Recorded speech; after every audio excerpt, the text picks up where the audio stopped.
This ABC15 flash briefing is sponsored by Sanderson Ford. All roads lead to Sanderson Ford. Hello, Megan Thompson with your top stories right now from ABC15 Arizona. And we are on border watch as the Lukeville Port of Entry will reopen tomorrow at 6 a.m. That's according to U.S. Customs and Border Protection.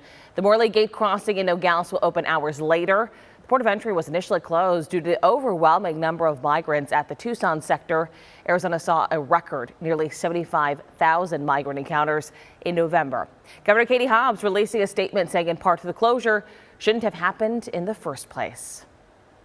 For the first time, the Queen Creek Town Council is meeting tonight since police recommended charges in the Preston Lord investigation. The Maricopa County Attorney's Office is reviewing recommended charges against 7 people after the death of the 16-year-old at a Halloween party. We will continue to follow any and all developments in this case. With 2024 beginning, the city of Phoenix is nearing 2.5 years into a Department of Justice civil rights investigation.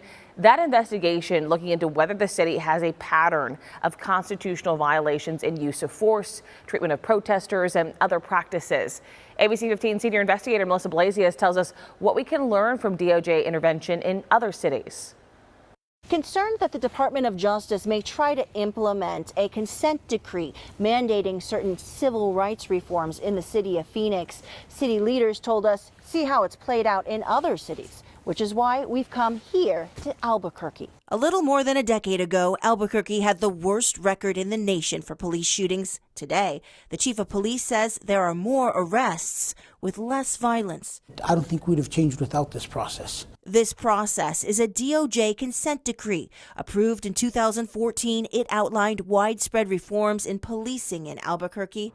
And the most recent independent monitoring team report says the city has obtained 94% operational compliance. The chief of police says it's a culture change. The first thing is you got to have a strong relationship with the community.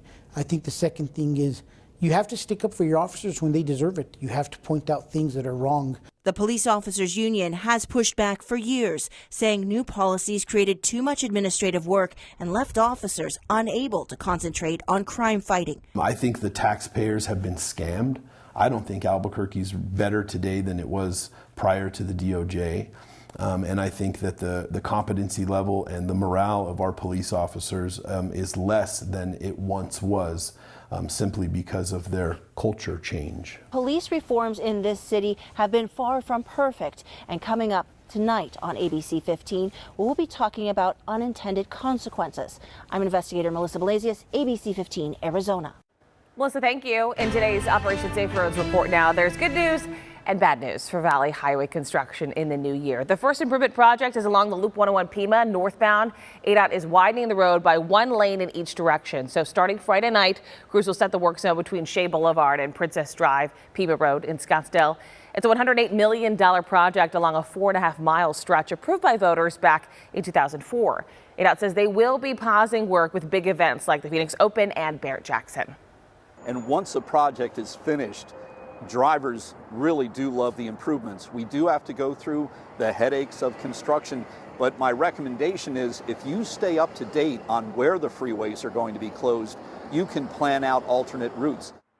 The good news is along 11 miles of highway at the Broadway curve on the I-10, one of the valley's busiest stretches, construction is slated to be done by the end of this year. Time now for that most accurate forecast. I'm meteorologist Iris Hermoso. Another mild day today across the state. Temperatures in the mid-60s here in the valley, 40s and 50s across northern Arizona today. Clouds will increase, though, and by the evening, we'll be tracking showers, high country snow, and for the valley, it'll be rain. Temperatures will top out in the mid-60s, but those rain chances increase after sunset, and they peak at around 8 to 9 o'clock here tonight when we could see those showers working their way through along the cold fronts. So just be mindful of that. If by chance you had late evening plans, those showers may impact them. Then those showers could linger into early tomorrow morning, but it'll be much cooler tomorrow too as we begin to dry things out. For the high country, those snow showers will continue into tomorrow and then start to taper off by late Thursday into Friday. Then we've got another storm to watch. That one comes in on Sunday, and that will bring another dose of cool air and a better chance for snow up north with the chance for more showers here in the valley. Next week, we could even see some areas close to freezing. For the latest headlines, weather, and traffic, head on over to ABC15.com or download the free ABC15 mobile app. This ABC15 flash briefing is sponsored by Sanderson Ford. All roads lead to Sanderson Ford.